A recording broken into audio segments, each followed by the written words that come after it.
Bonjour à tous. Bienvenue à l'Institut scientifique Moody. Depuis de nombreuses années au laboratoire, nous étudions l'essence de l'homme. Et plus nous entrons profondément dans le sujet, plus il est fascinant et merveilleux. Comme nous allons explorer ensemble les mystères de la perception des sens, nous aurons bien des moments d'humour. Il y aura quelques surprises et des rires sans doute. Mais nous découvrirons que cette étude a une véritable signification. Combien de sens y a-t-il? Nous en avons plus que les 5 traditionnels. Bien plus. Et ce n'est pas sans raison que ces 5-là ont été appelés les fenêtres de l'âme. Le sens de la vue, qui nous donne accès à la beauté et à la magnificence du monde qui nous entoure.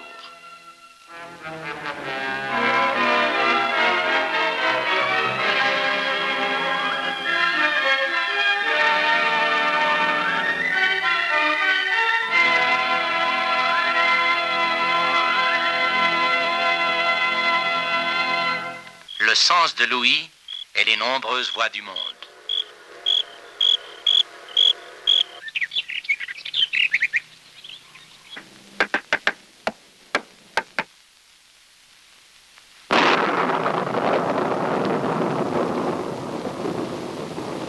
Le sens du goût et ses délices sans fin. Ah oui, et aussi le sens merveilleux de l'odorat. Le sens du toucher, avec des mains à la fois jeunes et vieilles. Mais en examinant chacun des sens, on pense qu'ils sont merveilleux, bien sûr. Mais nos sens ne fonctionnent pas indépendamment.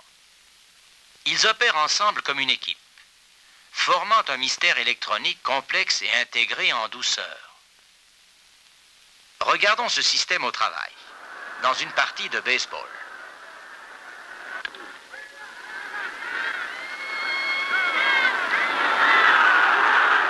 Une belle prise.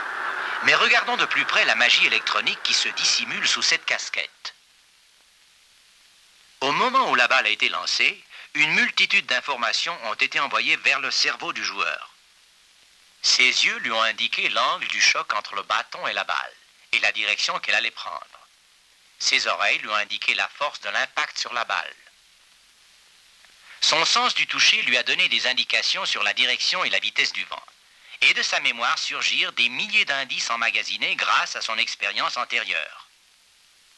Ces informations furent combinées pour résoudre un problème difficile, incluant la géométrie, la trigonométrie, le calcul et la balistique. Et il a pu attraper la balle. En une seule journée d'activité normale, il est probable que le système sensoriel de votre corps percevra plus de messages que tous ceux transportés par le téléphone et le télégraphe du monde entier durant les 50 dernières années. Les sens humains sont merveilleux et accomplissent fort bien leurs fonctions. Mais ils sont très limités dans leur perception du monde extérieur. La vue, par exemple.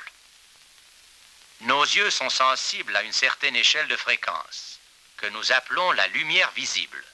Mais la lumière visible est une partie seulement du spectre électromagnétique, qui comprend les ondes électriques, les ondes radio, l'infrarouge, l'ultraviolet, les rayons X, le gamma et les rayons cosmiques. En un sens très réel, tout ceci est de la lumière. Mais nous ne pouvons rien voir de cette lumière.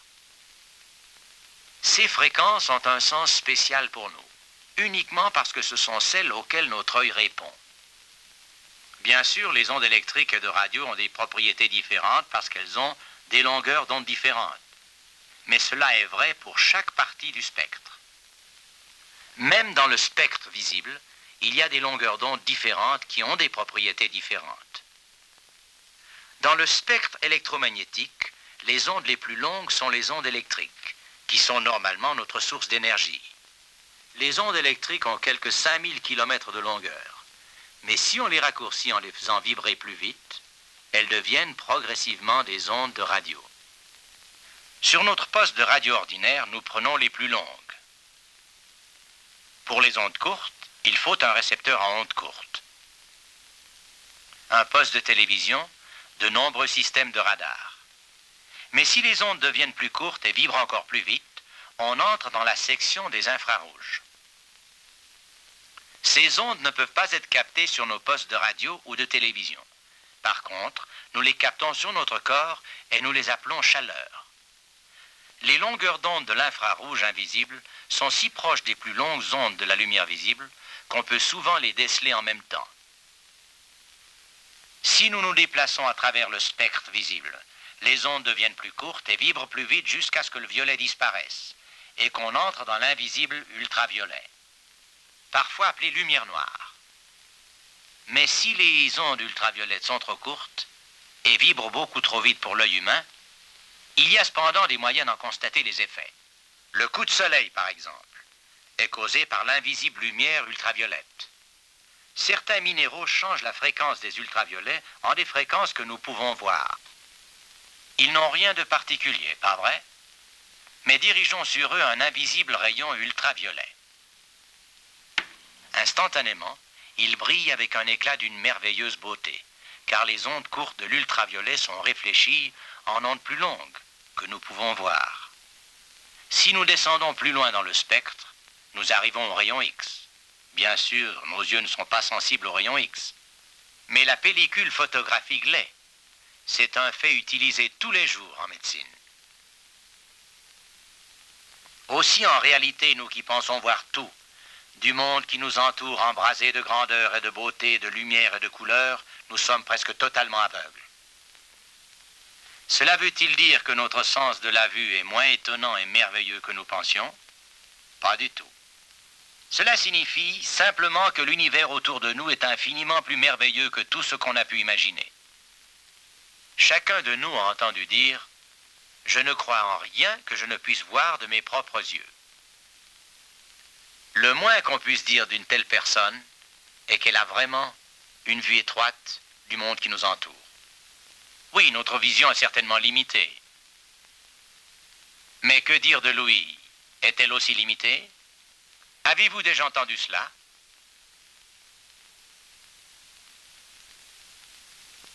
Un son faible. Il ne l'est pas en réalité. C'est un sifflet ultrasonique pour chien. Le son est très très puissant. Un chien peut l'entendre dans tout le voisinage, mais il est au-delà des facultés de l'oreille humaine. Maintenant, nous avons fabriqué un sifflet hyper puissant pour chien. Au laboratoire scientifique, on l'appelle le sifflet Galton, du nom de son inventeur, Sir Francis Galton.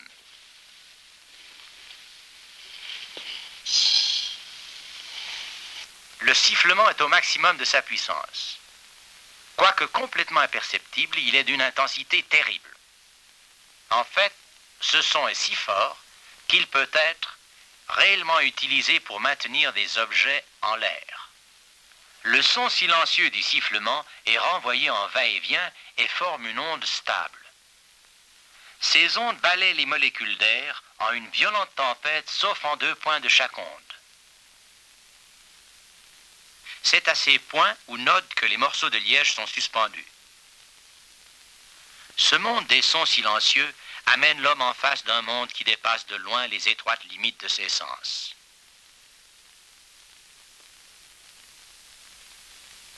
Mais avant qu'on ne connaisse la nature moléculaire de la matière, l'odorat, et à un moindre degré le goût, était presque un complet mystère. La connaissance n'a pas diminué le caractère merveilleux de ces sens prétendus chimiques.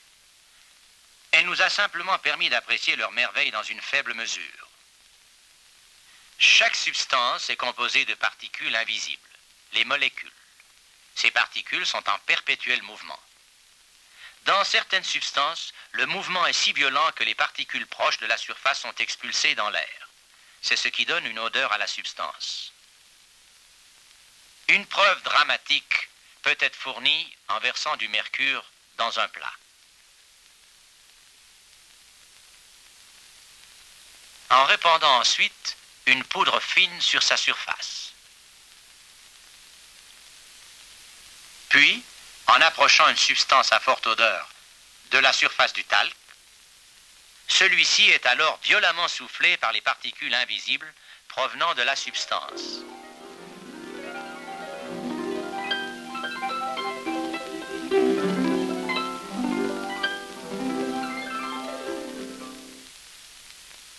L'homme a aujourd'hui conçu des instruments capables de détecter une partie de substance dans 10 millions de parties d'air. Vos organes olfactifs, cependant, peuvent détecter une partie sur 1 milliard. Mais comparé à celui de certains animaux, l'odorat de l'homme est très limité. Un limier, par exemple, a l'extraordinaire faculté de suivre une odeur après plusieurs heures ou même après plusieurs jours. Mais peut-être le sens le plus limité est-il celui du goût. Oui, même l'homme qui se vante d'avoir un goût très fin a un sens du goût limité. Tout comme nous, a seulement 4 éléments de goût. Le salé, le sucré, l'acide et l'amer. Savez-vous que si une personne a les yeux complètement bandés et les voies nasales complètement obstruées, elle ne peut faire la différence entre un oignon, une pomme, une poire et une pomme de terre? C'est un fait. Seule l'odeur rend le goût différent. En commençant notre étude des mystères de la perception par les sens, l'une des premières choses que nous avons reconnues est le fait que nous ne voyons pas avec nos yeux et que nous n'entendons pas avec nos oreilles. Ce sont simplement des récepteurs externes. Le siège véritable de nos perceptions sensorielles se trouve dans le cerveau. C'est là que nous voyons, entendons, sentons, goûtons nos aliments. Autrement dit, c'est là que nous percevons le monde extérieur. Et c'est une bonne chose qu'il en soit ainsi. Par exemple, si la vue provenait uniquement de l'œil, tout serait sans dessus-dessous pour nous. L'œil est réellement une caméra en miniature. Tout comme une caméra, la lentille de l'œil forme l'image à l'envers. L'image est ensuite renversée par le cerveau et elle apparaît ainsi dans le bon sens. Mais qu'arriverait-il si le système de la lentille était fait pour donner l'image à l'endroit? Eh bien, le cerveau l'invertirait immédiatement et elle serait à l'envers. Mais cet état serait-il permanent? Pour répondre à cette question, nous avons demandé à notre expert en optique de concevoir pour nous des lunettes à inversion. Pendant qu'on construisait les lunettes dans notre atelier, nous avons dû choisir la personne qui allait les porter continuellement pendant plusieurs semaines. On décida ceci par votation. Et maintenant, voudriez-vous connaître le malheureux qui fut élu? Eh bien, c'est moi.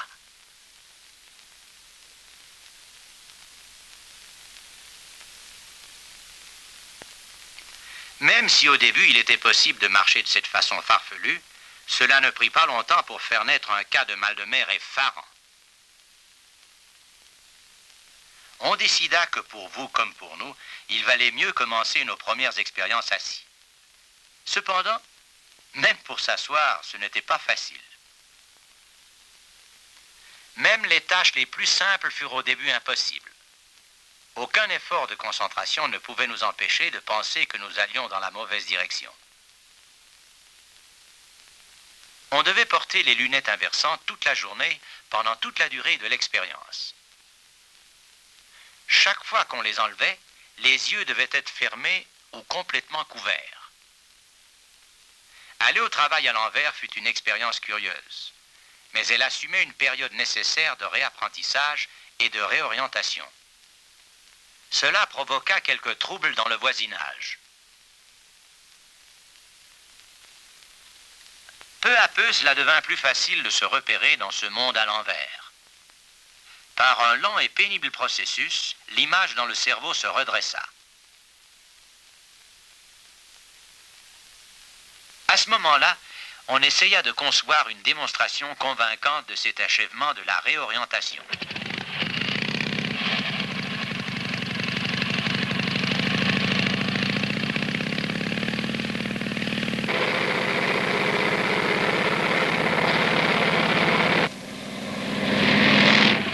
L'expérience avec la moto marcha si bien que nous avons décidé de la poursuivre en pilotant un avion, là où les conditions visuelles et de perception des profondeurs sont bien plus difficiles encore.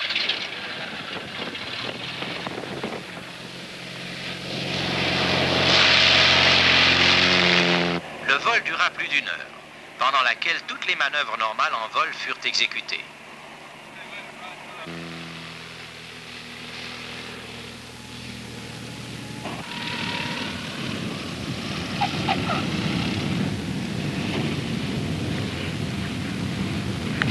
En faisant cette expérience avec les lunettes à inversion, nous avons acquis la certitude que ce qui est réellement important pour la vue se passe dans le cerveau et non pas seulement dans l'œil. Quand vous regardez un mur de briques, par exemple, en le fixant tout droit avec un seul œil, un trou se trouve dans l'image expédiée à votre cerveau. Le trou est de forme irrégulière et se situe à 12 degrés sur un côté. Cependant, quoi que vous fassiez, vous ne pourrez pas le voir. Votre esprit va combler les détails qui manquent, brique par brique. Mais pourquoi ce point aveugle au début? Il résulte de l'agencement étonnant de l'œil.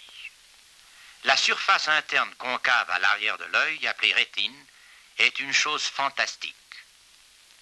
Sa fonction est de transformer les images visuelles en impulsions électriques collectées par un réseau de plus d'1 million de nerfs minuscules qui transportent l'image visuelle au cerveau. Le point aveugle se produit à l'endroit de la rétine où le nerf rejoint le nerf optique. À cet endroit, il n'y a pas d'élément de vision. Heureusement que ce point ne se trouve pas au centre de la rétine. S'il s'y trouvait, notre vision serait singulièrement affaiblie. Le point étant là où il est, le trou existe toujours dans l'image envoyée au cerveau. Mais ce dernier complète toujours l'image avec des détails semblables à ce qui l'entoure.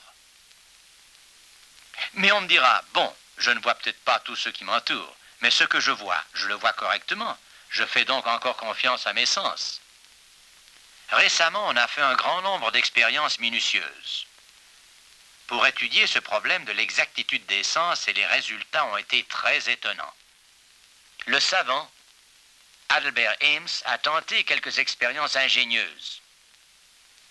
Dans ce dessin, les deux extrémités sont évidemment parallèles. Mais les deux côtés ne sont pas parallèles parce que les deux extrémités n'ont pas la même largeur. Cette figure est un trapézoïde. Enlevons le couvercle. Êtes-vous un peu confus? Nous n'avons fait que tailler des trous dans la surface et la peindre pour qu'elle ressemble à une fenêtre. Bon, vous direz peut-être, vous ne pouvez me tromper, c'est toujours un trapézoïde. Eh bien oui, c'est encore un trapézoïde. Mais maintenant, retournons la figure et voyons ce qui arrive. Est-ce que la fenêtre ne semble pas tourner, puis s'arrêter, pour ensuite revenir en sens inverse? Tel n'est pas le cas. Elle continue à tourner dans le sens des aiguilles d'une montre. Même quand on le sait, l'illusion persiste et l'on croit voir une fenêtre tout le temps. Peut-être voudriez-vous un point de référence. Voyez si le cube en tournant vous aide à suivre le bord du trapézoïde. Regardez attentivement maintenant.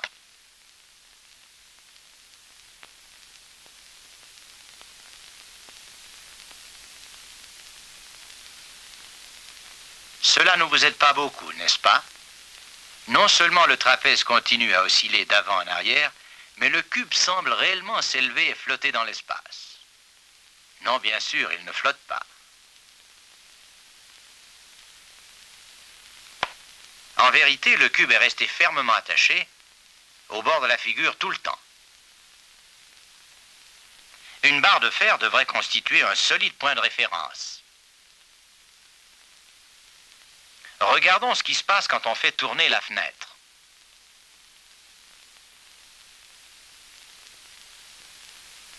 Bien sûr, on sait que la fenêtre en tournant ne peut pas tordre la barre de fer, ni celle-ci passer à travers le cadre de la fenêtre. Mais cette connaissance ne semble être d'aucune utilité. L'illusion de la fenêtre oscillante continue. Depuis notre plus tendre enfance, nous savons que les fenêtres sont rectangulaires et ont des côtés parallèles. Votre œil envoie une image correcte à votre cerveau. L'image d'un trapézoïde peint comme une fenêtre. Mais notre esprit dit « Ah, c'est une fenêtre !» Et comme il a l'idée que toutes les fenêtres sont rectangulaires, notre esprit accepte toutes sortes de choses impossibles. Des barres solides se tordant ou passant à travers un corps solide sans laisser de trou. Ainsi, nous confirmons le fait que la vision est réalisée dans le cerveau et pas seulement dans l'œil. Je pense que vous commencez à saisir l'importance de cette confirmation. Mais Adelbert Ames a encore d'autres expériences qui en disent beaucoup plus long. Maintenant, quand j'entre dans cette pièce, il est évident que quelque chose ne va pas. Mais pourriez-vous deviner ce que c'est? Peut-être pensez-vous que je suis devenu plus petit. Mais évidemment, vous savez que ce n'est pas vrai. Vos yeux, cependant, vous disent la vérité. Ils vous indiquent que le sol est relevé, que le plafond est descendu, et que les murs sont déformés bizarrement. Que les fenêtres, cela paraît assez impossible de leur faire des rideaux. Oui, votre œil vous indique tout cela, mais votre esprit refuse une fois de plus de le croire. Mais que dites-vous de cela? Imaginez, tout ça sans avoir besoin de vitamines. Mais ça marche dans l'autre sens aussi. Mais si vous reculiez un petit peu, vous verriez la cause réelle de ce trouble. C'est évident à cette distance, n'est-ce pas? Le plancher est incliné, le plafond descendu, les murs sont tordus. Et puisque vous avez compris cela, maintenant vous ne serez plus surpris. Êtes-vous d'accord? Dans cette pièce, les visages à la fenêtre semblent de taille différente, n'est-ce pas? Il n'y a rien d'anormal dans ces visages. Ce sont les fenêtres et ce qu'elles font à votre cerveau. Vous en souvenez-vous? Un petit et un grand. Voyons si nous pouvons comprendre un peu.